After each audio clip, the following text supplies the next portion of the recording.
Assalamualaikum warahmatullahi wabarakatuh. Pada kesempatan kali ini kami dari kelompok 3 yaitu kelompok suku Kia akan mempresentasikan tentang hasil tugas besar dari kelompok kami, yaitu pada mata kuliah desain interaksi antarmuka dan pengalaman pengguna. Oke, sebelum kita ke materi mungkin kita kenal dulu ya, kata nama kata sayang. Perkenalkan dari anggota kelompok kami, yang pertama ada Hairudin dengan NIM 10191034, selanjutnya ada Mahadeva Zulfikar dengan NIM 10191046, selanjutnya ada saya sendiri dengan NIM 10191056, dan yang terakhir ada Nadia Fitri Abdirahman dengan NIM 10191062. Oke, outline yang akan kami bawa pada presentasi kali ini, yang pertama ada rekapitulasi 1-5, yang kedua ada iterasi 6, yang ketiga ada iterasi 7, dan yang terakhir ada demo program. Oke, yang pertama ada bab 1, yaitu berdasarkan tentang latar belakang, tujuan dan hasil, serta rancangan pengembangan. Oke, untuk latar belakangnya, perkembangan dunia usaha itu telah diwarnai oleh persaingan yang semakin ketat. Nah, timbulnya persaingan yang sangat ketat tersebut itu menyebabkan kalangan usaha saling berlomba untuk dapat menghadapi persaingan dan mendapatkan keunggulan kompetitif. Nah, persaingan itu mencakup semua penawaran dan produk substitusi yang ditawarkan oleh pesaing, baik yang aktual maupun yang potensial, serta yang mungkin dipertimbangkan oleh seorang pembeli. Nah, hadirnya teknologi internet itu memberikan dampak keseluruhan bagi kehidupan manusia, tidak terkecuali pada sektor ekonomi. Oke, selanjutnya ada tujuan dan hasil. Yang pertama itu membuat rancangan aplikasi yang menyediakan berbagai macam layanan bagi para pengguna, khususnya peminat atau kolektor sepatu, untuk saling berbagi informasi. Lalu yang kedua ada membantu pengguna yang ingin menjual dan membeli sepatu dengan menyebarkan serta mempromosikan informasi spesifikasi sepatu yang dijual. Lalu yang ketiga ada membantu pengguna untuk mendapatkan informasi seputar sepatu yang diinginkan dengan menggunakan rangkaian algoritma. Yang keempat ada menciptakan media komunikasi antar konsumen dan pembeli layanan agar dapat saling terhubung satu sama lain.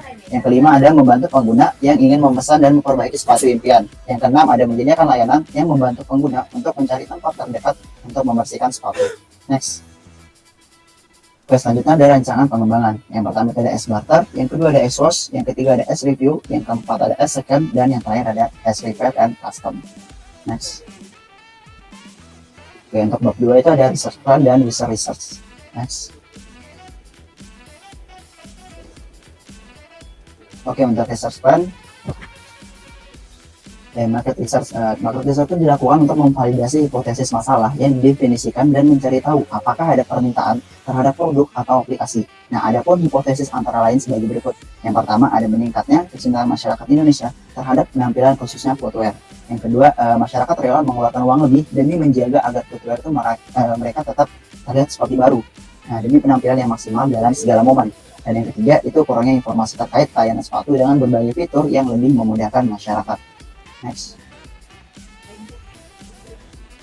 Selanjutnya ada tahap penelitian. Nah, tahap penelitian itu dilakukan untuk melakukan pengembangan rancangan aplikasi serta metode apa yang digunakan dalam pengembangan aplikasi ketiga, yaitu metode User Centered Design atau UCD. Nah, tahap penelitian itu dilakukan untuk mendapatkan data yang dibutuhkan dalam pengembangan rancangan aplikasi. Nah, dengan menggunakan metode UCD ini pada penelitian itu ada beberapa alur yang harus dilakukan. Yang pertama ada menentukan pengguna aplikasi untuk melakukan identifikasi dan menentukan siapa calon pengguna aplikasi ini. Next. Selanjutnya ada riset penelitian. Nah, melalui survei online pada Google Form dilakukan pembagian data dengan menjadi 3 bagian, yaitu data pengguna, data minat pengguna, dan data tanggapan, kritik, dan saran. Yang pertama data pengguna. Nah, pada bagian itu data berisikan mengenai pertanyaan seperti nama, asal, umur dari penggunanya. Selanjutnya ada data minat pengguna. Nah, pada bagian ini berisikan mengenai pertanyaan ketertarikan fitur, kebutuhan terkait aplikasi, dan platform pembelian. Selanjutnya data tanggapan, kritik, dan saran. Nah, pada bagian ini data berisikan masukan pengguna terkait pengembangan fitur apa sih yang diinginkan pada aplikasi suatu Kia. Next. Selanjutnya ada user research. Next.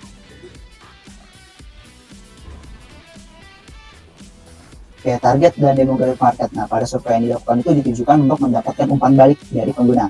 Nah, kriteria pengguna yang kami survei adalah laki-laki dan perempuan dengan rentang usia itu dari 16 tahun sampai dengan 24 tahun. Nah, tahap riset itu dilakukan dengan menyebarkan survei online itu menggunakan media Google Form dan didapat itu total 59 responden. Nah, survei yang dilakukan itu terdiri dari 5 pertanyaan yang dibagi menjadi 3 bagian, yaitu bagian data pengguna, bagian data minat pengguna, dan bagian data tanggapan, kritik, atau saran. Next. Selanjutnya ada analisis data. Nah, dari hasil data yang didapat, itu responden yang mengisi survei online itu memiliki rentang umur antara 16 sampai dengan 24 tahun. Responden itu memiliki asal atau daerah seperti Balikpapan, Samarinda, Kukar, Samboja, Grogot, Muara, Wahu, dan Kutai Timur. Nah, berikut dari hasil data minat pengguna yaitu sebagai berikut. Yang pertama, pada pertanyaan apa tanggapan Anda mengenai rancangan aplikasi Sutopia? Itu didapatkan dari 40% responden. Lalu selanjutnya pada pertanyaan apakah Anda tertarik dengan fitur-fitur yang ada di aplikasi Sutopia, didapatkan data dari skala 1 sampai dengan 5 itu dengan hasil yaitu sebanyak 1 responden itu memiliki skala 1, sebanyak 0 responden memiliki skala 2, dan sebanyak 6 responden itu memilih skala 3, sebanyak 25 responden itu memilih skala 4, dan sebanyak 27 responden itu memilih skala 5. Next. Selanjutnya ada analis data atau count. Nah, pada pertanyaan seberapa puaskah Anda dengan fitur-fitur yang ada saat pada aplikasi Sutopia, itu didapatkan data dari skala 1 sampai dengan 5 itu hasilnya itu sebanyak 1 responden itu memilih skala 1, sebanyak 0 responden memilih skala 2, dan sebanyak 13 responden itu memilih skala 3, dan sebanyak 22 responden memilih skala 4, dan yang terakhir sebanyak 23 responden itu memilih skala 5. Selanjutnya yang keempat, pada pertanyaan menurut Anda, apakah aplikasi ini dibutuhkan? Nah, didapatkan data sebanyak 4 responden itu memilih pilihan tidak, dan 55 responden memilih pilihan ya. Dan pertanyaan yang kelima, ketika Anda membeli sepatu yang diinginkan, biasanya melalui apa? Nah, didapatkan data sebanyak 31 responden itu memilih pilihan mengunjungi toko sepatu, dan 28 responden itu memilih pilihan all shop atau online shop. Dan yang terakhir itu terdapat kritik dan saran. Next. Nah, kesimpulannya dari hasil analisa itu didapatkan kesimpulan bahwa banyak dari pengguna yang mengisi survei online itu memberikan respon setuju dengan pembuatan aplikasi untuk mengenalkan Sutopia. Nah, banyaknya responden yang memberikan tanggapan menarik terkait rancangan aplikasi Sutopia itu rata-rata memberikan penilaian yang bagus terkait fitur dari Sutopia.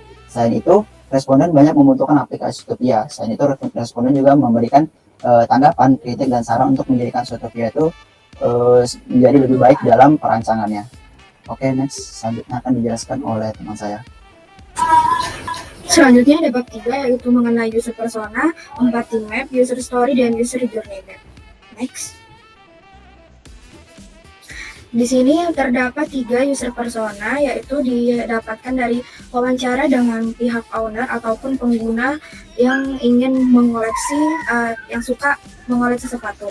Di sini terdapat tiga orang yang kita wawancarai, di mana user persona ini terdapat beberapa bagian seperti goals, needs, personality, dan lain-lain. Yang pertama ada dari Brian, kedua ada dari Galang, yang ketiga ada Yasmin. Oke, next. Berikutnya ada empathy map. Empathy map ini juga sama dengan user persona, didapatkan atau dibuat dengan berdasarkan wawancara yang telah kami lakukan. Di sini ada Team Infill atau C, ada Hir, ada Shay Endo atau Pain dan Gain. Sama dengan orangnya seperti yang sebelumnya. Di sini juga ada Brian, Galang, dan Yasmin. Next. Berikutnya ada user story. User story ini didapatkan dari wawancara yang telah kami lakukan. Yang pertama ada dari Brian, yaitu sebagai user atau pihak dari tokonya, Brian ingin membuat aplikasi ini dibuat karena untuk memudahkan dalam mempromosikan tokonya, menambah peluang menghubungkan tokonya dengan pelanggan di luar kota maupun di luar pulau, sehingga ia tidak susah dalam mempromosikan toko dan mampu mendapatkan pelanggan dari seluruh Indonesia. Kemudian ada Galang, sebagai user, Galang ini ingin aplikasi ini dapat dibuat karena untuk memudahkan dalam dirinya mencuci sepatu, jual beli sepatu, bahkan memperbaiki sepatu. Sehingga ia tidak susah lagi dalam menemukan tempat untuk mencuci, jual beli, bahkan perbaikan sepatu yang aman. Berikutnya ada dari Yasmin. Yasmin ini ingin membuat aplikasi ini karena dapat mempermudah dia untuk merawat sepatunya dengan mendapatkan proses dan kualitas yang sesuai harga, agar hasil perawatan sepatunya dapat sesuai dengan keinginan dan meningkatkan kepercayaan pelanggan. Next. Kemudian ada user journey map, sama dengan seperti sebelum-sebelumnya. Ini didapatkan berdasarkan wawancara dengan 3 orang, yaitu Brian, Galang, dan Yasmin. Berikutnya ada bab 4. Yang pertama ada user flow, berikutnya ada information architecture, dan yang terakhir business requirement. Yang pertama ada user flow. Di sini ada user flow dari daftar. Kemudian ada user flow dari login. Berikutnya ada S-barter dengan S-review. Next. Berikutnya ada S-Second. Berikutnya ada S-Wash. Berikutnya ada S-Repair and Custom. Oke, next. Kemudian ada Information Structure. Next. Kemudian ada Business Requirement. Yang pertama, di sini ada dua bagian, yaitu Requirement dan Business Need. Yang pertama, S-Barter. Requirement-nya, pengguna dapat melihat sepatu yang tersedia yang siap untuk dibarter beserta dengan spesifikasinya. Business Need-nya melakukan pendataan list sepatu beserta keterangan spesifik yang jelas dan mudah dimengerti. Lalu ada S-Wash, yaitu pengguna dapat mengetahui lokasi toko-toko yang menyediakan layanan pencucian sepatu melalui fitur map. Lalu melakukan pendataan toko-toko penyedia layanan pencucian sepatu sesuai dengan lokasi yang terdekat. Kemudian pada requirement as review itu pengguna dapat mengetahui hasil review sepatu-sepatu model terbaru dari para ahlinya. Kemudian ada business dari as review itu mendorong penjelasan model sepatu terbaru dari berbagai kalangan. Kemudian ada requirement dari S-Second, yaitu pengguna dapat melihat sepatu-sepatu second yang dijual oleh toko melalui aplikasi. Kemudian ada business need dari S-Second, yaitu melakukan pendataan sepatu second untuk mempermudah penjualan dengan keterangan yang jelas. Kemudian yang terakhir ada requirement dari S-Repair and Custom, yaitu pengguna dapat mengetahui lokasi-lokasi toko yang menyediakan layanan perbaikan dan custom sepatu melalui fitur map. Dan business need-nya itu mendorong penjelasan lokasi toko sesuai dengan jarak terdekat. Next. Berikutnya ada user requirement, yaitu di mana ada dua kolom, yaitu user requirement dan user need. Yang pertama ada user requirement, yaitu siapa yang menjadi pengguna utama dalam aplikasi. User need-nya yaitu para sneakers umum yang kesulitan mencari layanan toko sepatu dan pemilik toko sepatu atau layanan custom and repair sepatu.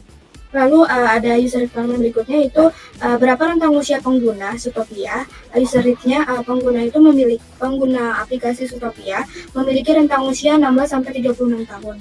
Berikutnya ada user requirement yang ketiga, bagaimana gaya hidup pengguna aplikasi Zootopia. User need-nya gaya hidup yang suka dengan model-model sepatu terbaru dan orang-orang yang memiliki minat tinggi terhadap sepatu seperti para sneakerhead.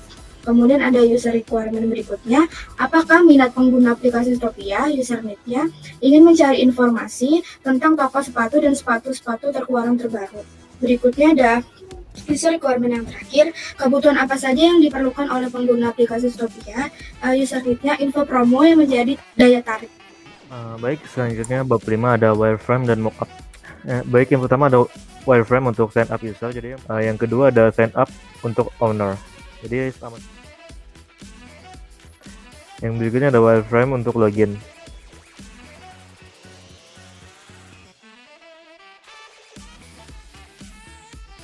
Berikutnya wireframe dari fitur-fitur utama kami. Yang pertama ada S-Barter.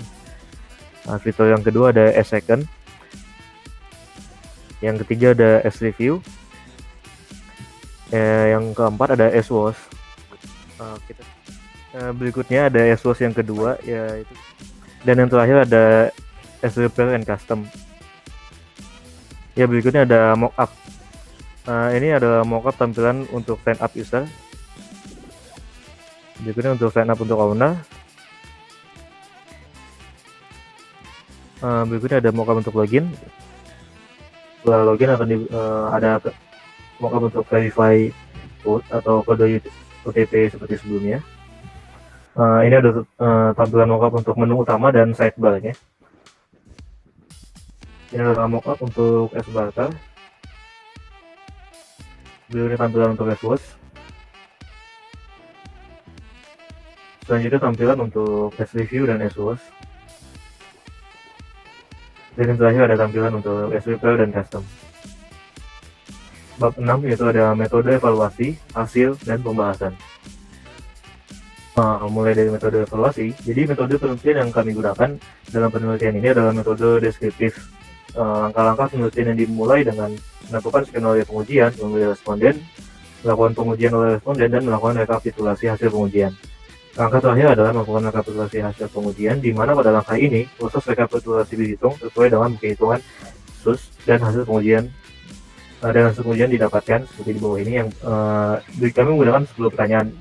Pertanyaan tersebut adalah seperti, saya berpikir akan melakukan sistem ini lagi, saya merasa sistem ini rumit untuk digunakan, Saya merasa sistem ini mudah digunakan.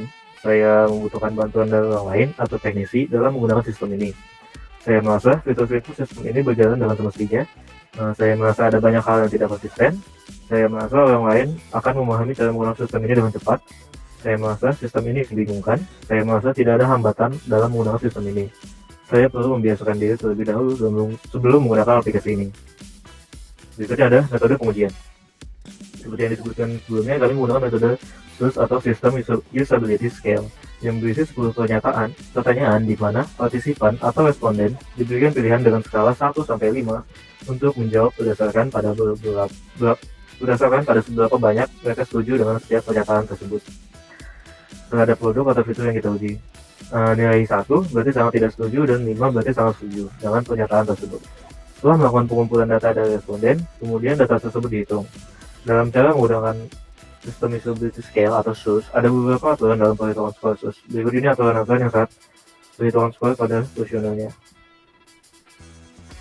Aturan pertama ada setiap pertanyaan bernomor ganjil, skor setiap pertanyaan yang didapat dari skor pengguna akan dikurangi 1. Yang kedua, setiap pertanyaan bernomor genap, skor akhir didapat dari nilai 5 dikurangi skor pertanyaan didapat dari pengguna. Yang ketiga, skor SUS didapatkan dari hasil penjumlahan skor setiap pertanyaan yang kemudian dikali 2,5. Lalu berikutnya ada metode perhitungan skor System Usability Scale atau SUS. Aturan perhitungan skor untuk berlaku pada setiap responden.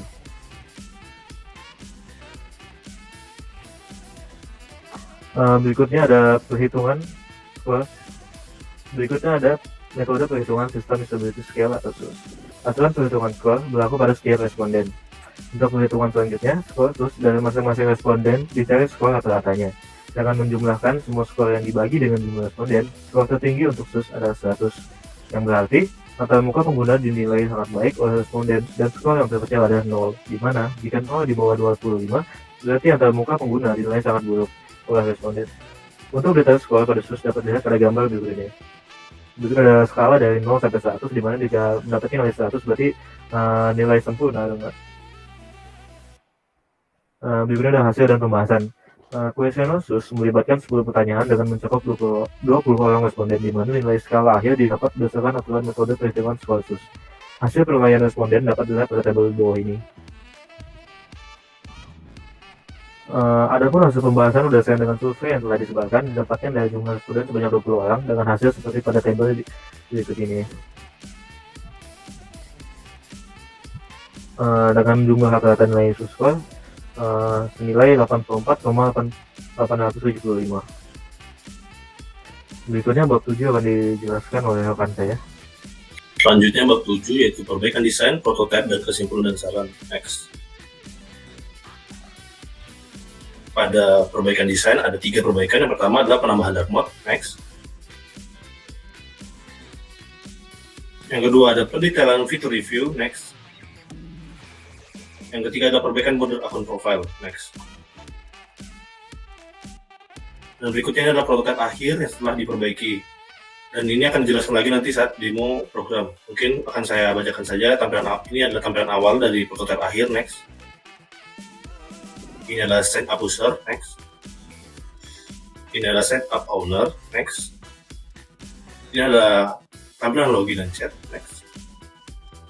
Ini adalah dark mode. Next. Ini adalah tampilan S-Barter. Next. Ini adalah S-Host. Next.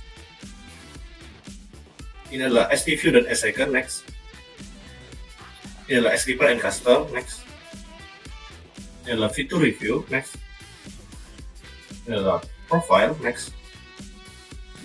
Dan ini adalah kesimpulan dan saran. Kesimpulannya adalah berdasarkan hasil penelitian evaluasi user experience yang dilakukan dengan metode User Centered Design atau UCD, dengan melalui tahapan penyebaran survei online, maka didapatkan hal-hal yang akan menjadi bahan pertimbangan untuk perubahan desain pada aplikasi Zootopia. Beberapa perubahan yang dilakukan pada desain aplikasi Zootopia tersebut adalah penambahan dark mode, pendetailan pada fitur review, perbaikan border pada akun profile.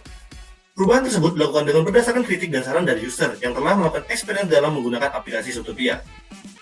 Sarannya dengan dilakukan perbaikan pada desain aplikasi Zootopia agar menjadi lebih menarik dan lebih saling berkaitan dengan berbagai fitur, maka dari itu diharapkan desain aplikasi Utopia dapat terus melakukan evaluasi dari berbagai kalangan agar dapat berkembang, sehingga aplikasi Utopia mampu menjadi aplikasi yang interaktif sesuai dengan kebutuhan user. Next. Oke, selanjutnya kita akan demo program.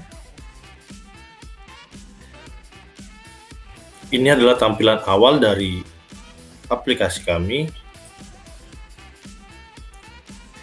Jika membuka program kami dan belum melakukan login, jika pertama kali membuka program kami atau belum pernah membuka sebelumnya, maka akan ada tampilan info-info tentang fitur-fitur apa saja yang ada pada aplikasi kami. Contohnya seperti ini, ada S-Barter, next ada S-Wash. Sebenarnya ini bisa di-skip, tapi kita lihat saja ada S-Wash dan penjelasannya, S-Review dan penjelasannya, S-Second dan penjelasannya, S-Repair and S-Custom. Oke, mungkin lanjut. Di sini adalah menu login. Kita bisa login dengan email, dengan Facebook, dengan Gmail, ataupun dengan melewati telepon. Sebelum melalui email dari aplikasi ini, kita harus sign up dulu. Di sini kita ada pilihan yaitu sign up melalui user atau owner. Kita pilih user dulu. Kita akan mengisi data diri seperti nama, email, nomor handphone, username, password, dan confirm password. Kemudian daftar, kita akan mendapatkan nomor OTP, kemudian jika sudah, maka akan diminta untuk mengunggah foto, dan berhasil. Kemudian, kita juga bisa sign up sebagai owner. Di sini sama, mengisi data diri, kemudian meminta nomor OTP, kemudian di sini ada yang berbeda adalah kita harus mengupload SKCK, KTP, foto profil, dan penjelasan usaha. Usaha ini seperti S-Wash maupun S-Repair and Custom. Oke, mungkin lanjut. Setup. Ada konfirmasi apakah data sudah benar. Jika ya, maka setup telah berhasil. Kita akan ke menu login. Dan kita akan mencoba di sini untuk login menggunakan nomor HP. Jika menggunakan nomor HP, kita akan masukkan nomor HP dan akan diminta OTP-nya. Setelah masukkan OTP, maka kita akan masuk ke menu utama dari program Utopia. Di sini akan ada tampil beberapa fitur-fitur utama yaitu S-Barter, S-Second, S-Review, S-Wash, and S-Repair and S-Custom. Oke, mungkin di sini juga menu search dan kita coba langsung ke S-Barter. S-Barter. Di sini akan ada tampilan patungan apa saja yang di-upload oleh customer untuk modif yang ingin dibarterkan. Kita buka. Di sini akan ada detail dari sepatu yang ingin dibarterkan, seperti ini kondisi, berpemakaian, dan lain-lain. Kemudian kita bisa negosiasi. Di sini kita melakukan chat hingga mencapai kesepakatan. Oke. Mungkin kita lanjut ke S-Wash. Di sini akan ada peta tentang lokasi pencucian sepatu terdekat atau laundry sepatu terdekat. Dan kita juga bisa mencari lokasi-lokasi sepatu lainnya. Kita klik ini laundry sepatu, ya, laundry sepatu Balikpapan. Di sini kita juga bisa melihat gambar-gambar yang disediakan. Contohnya ini ya ada menu harganya. Kemudian di sini ada dua fitur, pemesanan online dan rute menuju toko. Jika memiliki pemesanan online, maka kita akan melalui fitur chat hingga mendapat kejelasan tentang pemesanannya. Kemudian rute menuju toko akan menampilkan rute kita menuju toko serta jarak dan perkiraan waktu untuk sampai ke toko tersebut. Dan juga kita bisa mengkontak owner. Di sini juga melalui fitur chat. Jika siapa tahu kebingungan letak lokasi di mana bagaimana, dan kita lanjut ke S-Second. Di sini ada tampilan sepatu apa saja yang ingin dijual oleh customer lain, khususnya sepatu bekas ya, karena second. Dan di sini ada detail penjelasannya, kemudian ada negosiasi dan akan masuk ke fitur chat untuk melakukan negosiasi hingga tercapai kesepakatannya. Oke, lanjut ada S-Review. Di sini ada dua pilihan yaitu review artikel maupun review video. Jika kita buka artikel, maka akan tampil sepatu-sepatu dan reviewnya berupa artikel atau penjelasan. Dan di sini juga bisa kita lakukan komen. Di sini akan ada tampil beberapa komen dari orang-orang yang telah melakukan komen. Kita bisa menulis review dan memberikan bintang, menulis review, menambahkan foto. Nah, Setelah itu oke, kita kembali dan nanti dari hasil review kita akan tampil di sini. Oke, kita cek review yang video. Di sini akan nampilkan video-video tentang reviewnya. Kalau tadi berupa artikel, sekarang review-reviewnya berupa video. Ada komennya juga. Oke, kita lanjut ke S-Repair and S-Custom. Sama akan menampilkan peta lokasi-lokasi tempat repair dan custom sepatu terdekat. Bisa dicari juga di search. Untuk ini Sepatuholic. Nah, ini ada detailnya, sama kita bisa pemesanan online, kesepakatan, dan rute juga bisa. Tag owner. Oke. Mungkin kembali ke menu utama. Di sini kita ada fitur dark mode. Ini bisa digunakan jika kita ingin menghemat baterai atau merasa tampilan kita terlalu cerah. Dan ini fitur dark mode-nya. Coba kita cek di S-Barter. Ini tampilan dark mode dari S-Barter. Ini tampilan dark mode dari S-Wash. Selanjutnya ada S-Second. Kemudian ada tampilan S-Review. Kemudian ini ada tampilan untuk S-Repair and Custom. Kita kembali ke menu. Kita kembalikan saja ke white mode. Mungkin sekian untuk demo program dan presentasi dari kelompok kami. Kurang lebihnya mohon maaf.